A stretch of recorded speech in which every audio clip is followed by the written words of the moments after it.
I'm seeing how many of you know something about essential oils or you've used essential oils in some way. And I'm hoping that this morning is going to be more about teaching you a little bit of fundamentals about what they are and how to use them. And I will tell you some things about how they're being used in clinical settings right now. But rather than giving you a formula, use this oil for this, I really want you to understand a little bit more about what they are, because there are some dangers. Plants have been our medicines for forever. And historically, all types of healers, including nurses, physicians, have used plants for their therapies. In fact, when I was in nursing school in the 1970s, some of my textbooks had recipes for plant-based therapies. And so it hasn't been that long since, at least in nursing and in medicine also, that plants have been a part of our repertoire. And in most of the world, plants remain the major medicines that are used. So essential oils are used for aesthetics, for relaxation, for health, and all those are legitimate uses. But most people don't really know what they are. So essential oils are concentrated botanical substances, and I mean really concentrated. They're about 100 times more concentrated than the plants from which they come. And they're obtained primarily through distillation and a process called expression, which is kind of like when you grate a lemon or you mash up the peels. It's used primarily for citrus plants. And essential oils are found in all parts of plants. Not all plants produce essential oils, but they are found in all parts of plants. I think I skipped one. Yeah. Okay. So essential oils, you all know that primary metabolism of plants is called photosynthesis. Well, plants also have secondary pathways of metabolism, and then there are many products that come from those secondary pathways. And some of them are pretty familiar as medications. You look at steroids and bitters and alkaloids, and many of these plant products are used in some of the medicines that have been that are used in the pharmaceutical industry. And essential oils are one of those secondary metabolites of plants. And many plants have not been examined. We know that about 3,000 plants, or probably about 1% of the plants that are on the face of the earth, are known to produce essential oils. They can be found in any part of the plant. For example, for rosemary, a lot of the culinary herbs, the essential oils are in the leaves. And as we learned this morning, thyme produces thymol, which is one of the chemicals that's in the essential oil. So it all kind of fits together, in the plant world. I wonder if this is going ahead by itself. Fruits, I think the major fruits that I'm thinking of are the citrus fruits. They all produce essential oils in their peels. And so when you're zesting a lemon in your kitchen, you're rupturing the essential oil sacs that are in the peeling, and they're volatile, so they come up and you smell them, and that's the essential oil that you're smelling. And so that's gathered out of citrus peels to make those little bottles of essential oils that you buy at the store. Now, we get a lot of clues from looking at how plants produce essential oils and why they produce them. So a plant might produce an essential oil to prevent or treat infections, bacterial, fungal, viral infections, to attract pollinators. You can think of some of the floral oils, the lavenders, the ones that come from flowers. Some of those are produced by the plant to attract pollinators, to repel things, and that's an important thing to think about, because sometimes plants produce essential oils in order to keep other things away, to be a poison, to keep animals from eating their leaves, or to create a zone of inhibition around itself so other plants can grow. And that gives us our first clue that essential oils can have adverse effects as well as therapeutic effects. And also to communicate and to prevent dehydration. So if you think about walking through a pine forest on a hot summer day and there's that smell of pine in the air, the pine needles produce an essential oil, and that is released on hot summer days, and it creates kind of a fog in the forest that helps keep moisture in to the environment. So there are lots of ways that plants can use essential oils. And I just want you to, we're not going to focus on this today, we don't have time, but I want you to see essential oils within a continuum of plant products. And so if you have the whole plant over there, and we heard about some whole plant products this morning when we learned about spices and herbs. You have extracts or tinctures, and then you have flower essences. You have homeopathic remedies that actually contain no molecules of the substance that they're made from. Essential oils are kind of in the middle, and when they're produced by distillation, there are two things that are two things are the products. One of them is called a hydrosol or a hydrolat, and it's like if we took, it takes like 2 to 3 tons of rose petals to make a teaspoon, or make a kilogram of rose essential oil. That's why it's such an expensive essential oil. And if you're getting a good deal, you're probably not getting the real thing, because it can't be produced for that. But so if we take these rose petals that are collected, just before dawn, around dawn, by people picking one rose at a time by hand, and it takes 2 to 3 tons to make a kilogram of rose oil. Most of what happens when those rose petals are distilled becomes a hydrosol or a hydrolat, and that's rose water. So we've all seen rose water, and we've all used it in cooking or in cosmetics. It's used for a lot of things. But I only want you to understand from this that those two things, the rose water and the rose essential oil, come from that distillation process. Now, historically, essential oils have been used for a long time. Some say thousands of years. The earliest distillation apparatus has been estimated to be about 5,000 years old, and that was one of the things that was distilled. They've been used all over the world, in Egypt for embalming. In traditional Chinese medicine, essential oils are used. In Ayurvedic medicine, essential oils play a role. So they're used in a lot of different contexts. In modern Western history, essential oils were really resurrected and taken from the perfume industry and the cosmetics industry in the early 1900s. And there was a Frenchman named Gadafasse who was a chemist, and he had a laboratory explosion. He injured his hand.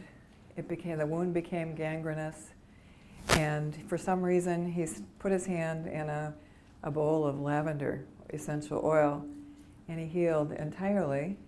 And he spent the rest of his life trying to promote the use of essential oils for healthcare purposes. And then I just have this other bottle. If you can see it, it's an old bottle of Listerine. So the major component of Listerine is an essential oil, the therapeutic component. So we're not going to focus on chemistry this morning. But I want you to know that the essential oils are very complex. So each essential oil is composed of anywhere from 100 to 200, 300 separate chemical constituents. And this makes them a little harder to understand than a single synthetic chemical that is produced in a laboratory and is exactly the same every single time. So essential oils come from plants. They're part of the natural world. Complexity and interrelationships are inherent in all natural products and substances. And the chemistry of the plant depends on how the plant lived and how it died. So all kinds of things can affect the chemistry of an individual plant. So lavender will be different if it grows at a different altitude. The chemistry will be different. If it was a year with not very much rainfall, it's going to be a little bit different. All of those things affect the chemistry of the essential oil.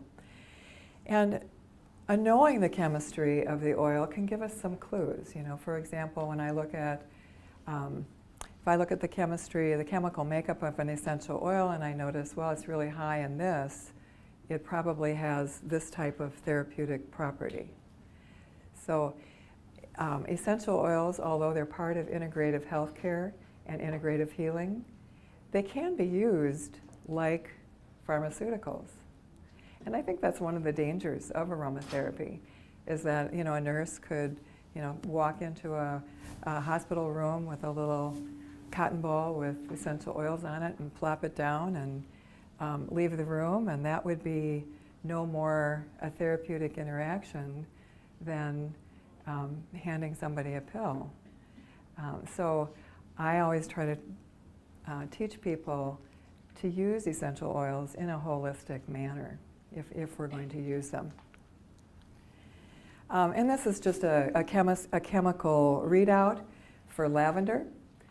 It's a gas chromatography mass spectrometry reading, and that's how we would know what the chemistry of an essential oil is. A little bit about about storage and integrity. There's a lot. You're bombarded with information from companies that are selling essential oils about the therapeutic quality of their essential oils. A lot of language is used. And I would caution you that therapeutic grade is not any kind of a recognized designation. There's no body that goes around the country to different companies and says, we are an independent agency and we tell people, that they're therapeutic grade or they're not therapeutic grade. That's just it's a grading system that the company has developed for itself. And you can believe them or not believe them, but there are many, many, many good companies, not just a few. Essential oils need to be handled properly. So when you buy that little bottle at the co-op or at the grocery store or the natural food store or online, you want to store it properly. I recommend that people keep them in the refrigerator. And if you do that, you can keep them for a year, maybe 2 years.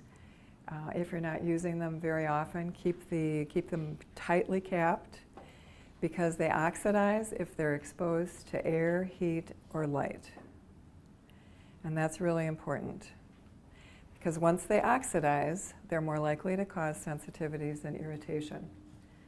And that's been well documented in a number of studies. If you're going to use essential oils, I would recommend that you start with just a couple. Know the Latin name of the plant, because, for example, lavender, there are several species of lavender. There are chemotypes. They have very different chemistries, and thus they have very different therapeutic activity. Now that might seem like a hard example, but once you know a couple, it sort of starts to roll off your tongue. Lavandula angustifolia, Melaleuca alternifolia, that kind of thing. So if you do know the species of the plant and the Latin name, then you know you're getting the right thing that you want. So not all lavenders are relaxing. Essential oils can be adulterated. They can be contaminated with metals, plastics, other solvents. There are lots of good companies around. They can be adulterated again. But the most important thing, I think, for safety and toxicity, and then I won't say any more about that, but that's really foundational. Essential oils can be toxic. They can be unsafe for certain people in certain situations. And that's always related to the chemistry. Some essential oils contain chemicals that can be toxic, that are toxic to the liver. Some essential oils contain chemicals that can be carcinogenic. The most common oils, the ones that are used in clinical settings, and we'll talk about those a little later, you're not going to have many problems with. And dose. Dose is really important. So use less rather than more. Very difficult to do, because once you start getting into essential oils, a lot of them smell pretty good. They might make you feel pretty good. And it's very tempting to use more than you really need. For general safety, keep them out of reach of children. Use less rather than more. Do not ingest essential oils unless you really know what you're doing. In France, they do a lot of ingestion of essential oils, but you have to be a specially trained physician or pharmacist in order to prescribe them in that way. Now, it's likely that if you take a drop of an essential oil, if you have a cold or something like that, that's not going to be a problem. But in general, you want to know what you're doing if you're going to be ingesting them. Don't apply undiluted essential oils to mucous membranes. Many of them can burn your skin. And also take precautions with phototoxicity. And what I mean there is, in general, don't use citrus oils on your skin unless you know something about essential oils, because many of the citrus oils can be phototoxic. And that means that you can get severe burns if you have them on your skin and you go out into the sun. So we recommend 18 hours no sun exposure for areas of the skin that have been exposed to citrus oils. Okay, now I've probably scared everybody. And I don't want to do that, but this is like, some basic things. Keep them away from the eyes. They'll really hurt if they get in your eyes. Don't use them undiluted on the skin. So you're always going to be using them diluted. They're very strong, remember that. 100 times stronger than the plants that they came from. So other botanicals you can use fairly freely and not worry so much about toxicity. And in fact, most essential oils you're not going to have problems with either, but there are some that are fairly dangerous. So for skin irritation, some people, if they're really prone to skin irritation, they want to be really careful with essential oils. Maybe use them at less than a 1% dilution. And then I've listed for you a few oils that are especially prone to oxidation and that you want to be careful that you don't keep them for years and years and years and not use them. This was an interesting study that really showed that the chemistry changed markedly for an essential oil bottle that was opened every day and left opened compared to one that was kept closed. So, and once the chemistry changes, you don't know what you've got because there's no way to measure like what exactly has changed in that oxidation process. So you can have chronic toxicity. The literature is full of case studies of children, people who have used a lot of essential oils, especially orally, and end up in the emergency room with signs of sort of chronic toxicity, like headaches, nausea, lethargies, skin problems that can be really hard to figure out. For pets, I would recommend, for some things, essential oils are used in veterinary medicine now, especially for dogs and horses, and they're really quite effective for some conditions. Cats, not so much, and people have killed their pets with essential oils by dipping a little dog in a fairly strong essential oil solution for fleas, and yes, there are many essential oils that can be good for fleas and pests, but you want to be really careful. And just about any symptoms or any health condition can be addressed with essential oils. And we apply them. There are several ways to apply them. I'm not going to focus on the gut because we're not ingesting them. But if you breathe in essential oils, they go both to the brain and to the lungs. So mostly they go to the lungs, but some of those molecules, some of those chemicals that are in the essential oils go to the brain. There's only one synapse from the nose to the brain. And essential oils affect both the emotional brain, the part that gives us our emotions and memories and those kinds of things, and also the cortex or our thinking brain. So there are many studies that show that certain essential oils affect both emotional states, anxiety, depression, sleep, and physical states, blood pressure, respirations, cognitive abilities. And then the skin. So a lot of essential oils are applied with the skin. And probably only about 10% of an essential oil that's applied to the skin will actually be absorbed into the bloodstream. So it's not a lot. And then I want to just give you a little information, some suggestions. Because people always ask, well, how do I dilute them?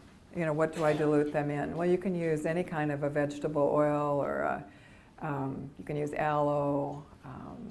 Sometimes you can use water to dilute essential oils, but you want to dilute them, appropriately. So if you're using essential oils over a large part of the body, I wouldn't use more than about a 1% dilution. And at that dilution, you probably are not going to have a lot of issues with sensitivity and irritation. Baths are a wonderful way to use essential oils, especially at night before sleeping. Some long-term care facilities have taken to using lavender baths and have been able to cut their use of psychotropic medications by over 25%. And then people are not sedated in the morning and they have a better day the next day. So this is how I would do a bath. Use a dispersant. Always use a dispersant. We don't have time to focus on this a lot, but essential oils are not, they're not water soluble. And that's important. So they're not going to dissolve in that bathtub. You're going to have a little film on top of all kinds of little droplets of 100% essential oils. And so the person is going to have, undiluted essential oils all over their body when they get up out of the bath if there's no dispersant used. So always use a dispersant when you're using essential oils. And the one you have today involves Epsom salts. Epsom salts is a great dispersant for the bath. And so the way you would do that would be maybe mix up, that's a formula I use, is 1 part baking soda, 2 parts Epsom salts, and 3 parts sea salt. There are many recipes you can get online for a basic bath salts. And then, right before you get in the bath, you can mix in 3 to 5 drops of an essential oil of your choice, depending on what your goal is. And then, get in the tub and enjoy. And that, for many reasons, can be helpful for sleep. I mean, the bath itself, without the essential oils, might be helpful for sleep. So for inhalation, you can just put a couple drops on a tissue. That's, quite adequate. You can use vaporizers or steam or other humidifiers, spritzers. I like to, take a spray bottle, fill it with water, put 10 or 20 drops of essential oil in it if you have like a cup of water, and then use that for air freshener. So, it would be so easy to just put the air freshener business out of business with essential oils, and then you don't have all those chemicals in the air, etc. Steam inhalations. I know many of us probably remember steam inhalations when we had a cold when we were a kid. Just be sure to keep your eyes closed if you're using essential oils with the steam, because they can be very irritating to the eyes. There's a lot of research right now using essential oils in dentistry as a swish and spit to prevent and treat periodontal disease and to prevent caries. But these are the ways that essential oils that are often used in healthcare today. So most of the hospitals in the Twin Cities have an aromatherapy program. Many of the long-term care facilities are using essential oils. And these are the oils that are most commonly used. And they're very safe oils when used in small amounts. So lavender is probably the most widespread essential oil, and there's tons of research on lavender. It can be used for insomnia, pain, anxiety, headaches, agitation. It's used to reduce pain during labor. And that is usually as an inhalation. Sometimes essential oils are used in hand massage, and that's a really nice way to use essential oils as well. Sweet orange or mandarin those are 2 of the citrus oils that are not phototoxic, so you don't have to worry about them so much as the others. And they're often used for symptoms of anxiety, for sleep difficulties, moodiness, frustration, and how most of us, when we smell citrus, we feel good. It's a nice, uplifting sort of smell. And, there are reasons, studying the chemistry of citrus oils that happens, but it's part of our culture. And they're used a lot for nausea, especially nausea and indigestion, especially sometimes in long-term care facilities. Mandarin or sweet orange can be used to improve people's appetite. So you can put a little patch or a cotton ball on before a meal, and people have better appetite and feel better while they're eating. Ginger, we heard about ginger as an herb. Ginger is also an essential oil, and it's usually used for nausea, lack of appetite, motion sickness, fatigue. Ginger has a lot of a certain chemical that is anti-inflammatory, and so it's also a really nice one for joint pain in a massage. Peppermint and spearmint. Peppermint is also used for nausea, vomiting, indigestion, sort of like the herb itself is used. So sometimes the herb and the essential oils have the same properties, and sometimes they don't. It depends on whether the chemicals that are causing that therapeutic property are in the essential oil or not. Peppermint has been used for urinary retention. I mean, not for overactive bladder, but for people who have a hard time letting down. Often when I go in to talk to nurses, I'll say, do you ever use essential oils? And they'll all say, no, we never use essential oils. And then somebody will say, well, we have been using peppermint for urinary retention for the last 30 years. So I have not seen a great deal in the literature about that, but it's in common use in healthcare. Frankincense is a nice essential oil, and it's being used more in clinical settings. I have some concerns because frankincense is probably not sustainable as a plant. It's overused, it's a tree, it takes 30 years to grow, and like sandalwood and rosewood, the essential oil pressure is probably going to be too much for the plant's sustainability. Bergamot is another citrus oil. This one is highly phototoxic, but there are some nice studies showing that it is pretty good for mild to moderate depression as an inhalation. And then other essential oils that are being used in healthcare, tea tree oil. How many of you have used tea tree oil? Well, my own research was on tea tree oil and chronic staph infections. And I'm really into tea tree oil. I don't use it very much, but for first aid, and the potential for it is incredible because it is an amazing antifungal and it is an amazing antibacterial essential oil. And it has some analgesic properties, so it helps with pain, and it has anti-inflammatory properties, so it helps with inflammation. And that is a more clinical use, but it's great for first aid as well. And these are some others that are being used in various clinical settings around our area. Grapefruit.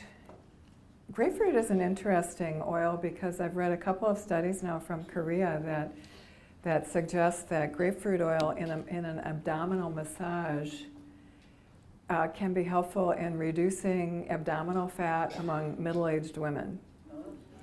I thought, and that one got my attention. There are lots of interesting things. I have a service that sends me all the articles that are written in the scientific literature every week on essential oils, and every week I get about 25 articles, and some of them are interesting and some of them aren't. But there is a lot of research happening with essential oils. Rosemary is a wonderful oil, and rosemary traditionally is used for memory. And it's being used in a lot of long-term care settings, in memory units. And I know 3 years ago my grandmother died. She was just 2 weeks short of 107 years old. And towards the end, she wanted there was nothing that she wanted that we could do for her, give to her. She even lost her taste for cookies. And so I would take some unscented lotion and use rosemary and sometimes another essential oil along with it, and just go to her room and massage her hands and her feet and ask her to tell me about when she was little. Tell me stories about your life. And it gave me something that I felt like I could do for her and with her, and I got to hear some great stories, and it seemed like it was a really nice thing for her too. So there's lots of creative ways to use essential oils around in long-term care and just in families.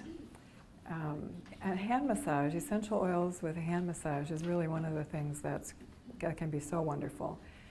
One year I gave everybody in my family some unscented lotion and brought several essential oils and allowed them to choose their own and gave them each a hand massage with their product that I had made, and it was so simple, and it was so, I think it was my most popular year. A couple of ideas for self-care. For improving cognition, peppermint, rosemary, basil are the ones that I would go to. There are certain people that shouldn't use peppermint. People have cardiac fibrillation. Essentially, anybody who has a medical condition for which stimulants are contraindicated should not use stimulant essential oils. And that's just kind of like common sense, I think. I hope that makes sense to everybody. We talked about spritzers. I gave you some little ideas here for products that you can make on your own. This is a spritzer recipe for cold and flu support that it was developed by one of my students who's now in charge of integrative health and healing for Health East. And she uses it, for home and at work. The nurses swear by this formula. I haven't used it myself, but it looks like a reasonable cold and flu support recipe. Other things for uplifting, for memory, we talked about. Just a word about babies and children. I recommend that if you don't know quite a bit about essential oils, don't use essential oils in children under 6. And also don't use them in pregnant women, especially in the first trimester. And I know there are a million products out there that have a lot of essential oils in them, possibly synthetic, possibly natural. But I think this is a place where we really need to exercise the precautionary principle. A lot of healthcare in the United States goes by the philosophy that if it hasn't been proven harmful, then it's okay. The precautionary principle says if it hasn't been proven safe, then it's not okay. And I think for babies and small children and pregnant women, that's where we need to really exercise the precautionary principle. Now, midwives are using essential oils. They're doing it knowledgeably and appropriately. But I'm not a fan of all those products for babies and children. We talked about that. For first aid, a couple things that you should know. Buy a bottle of lavender. I think everybody should have a bottle of true lavender, Lavandula angustifolia, and I've given you the Latin name, and a bottle of tea tree oil in your refrigerator. And you know why now, to keep them in the refrigerator, because they'll oxidize if you don't. But lavender is the best thing I've ever seen for burns, and I have heard hundreds of testimonials about lavender for burns. And so if you have a little kitchen burn, if you've touched a hot pan, it's going to blister, it hurts a lot, instead of doing what you usually do, go right to the refrigerator, take out that lavender, put a drop on the burn straight from the bottle. This is one of the few times you'd use essential oils at 100% concentration. And within 30 seconds to a minute, the pain will be gone. Within half an hour to an hour, you won't know anything ever happened. There won't be any redness or anything, if you get there right away. And I can't tell you the number of testimonials I have heard, because I do research on essential oils. People call me all the time, well, I use this for this, and I use this for this, and I'm amazed. But the burns, that's something to pay attention to, and I just heard last week that one of the hospitals in St. Paul is starting to use lavender somehow in a burn unit. And then tea tree oil, Melaleuca alternifolia. And it's just wonderful for just, dirty little wounds, cat scratches, things that you know are, high probability of infection. Tea tree oil can be great for those, and that's another. And I'm talking about small things, and with the burns too, not full thickness burns, not over the whole body. Then go right to the emergency room. Household uses. Now, I like to use essential oils when I'm cleaning. Like if I'm, I might mix some essential oils in with baking soda and sprinkle it over the carpet and let it sit for a while before I vacuum. Some people say that if you put a couple drops of eucalyptus or tea tree oil in the rinse water of your laundry, it'll kill dust mites. I don't know about that, and I haven't read anything about that in the literature. Air cleaning and freshening, pests, little peppermint along the baseboard for ants. They hate it. Some people tell me mice hate it too. I haven't used it that way myself. Clothes moths, lavender can be nice for repelling clothes moths. And other suggestions for self-care. I mean, it's wonderful to combine essential oils with meditation, with imagery. It's not always the first thing that you should be thinking about, because it is something. I hope I've given you the idea, strongly that essential oils are not nothing. And so sometimes if you're following the principle that you want to go from the least invasive and the least intensive treatment, like Dr. Nielsen talked about with overactive bladder, you want to start with the least intensive. And sometimes essential oils are not the least intensive therapy. Maybe imagery, maybe an herbal therapy that has much less risk of toxicity or no risk of toxicity. Use them moderately. I use those little inhalers that you have on airplanes. And we know how the air is on airplanes, and I tend to go with something either for sleep so I can blot myself out, or something that's anti-infectious that I can whiff every now and then to, whether it really does any good, I'm not sure, but it makes me feel better and like I'm doing something to, stave off the cold that's behind me on the airplane. Get to know other botanical products too, because these are plants. And mostly have fun. I mean, I always feel like, I should apologize because I don't want to give the impression that people shouldn't use essential oils or that they're dangerous. In fact, they are so much less dangerous than most of the over-the-counter things that people use all the time. But I think we who are using newer products, trying to promote safe use, we have to be, we have to err on the side of safety as we're going forward with this. And I always think it's good to express thanks to the plants.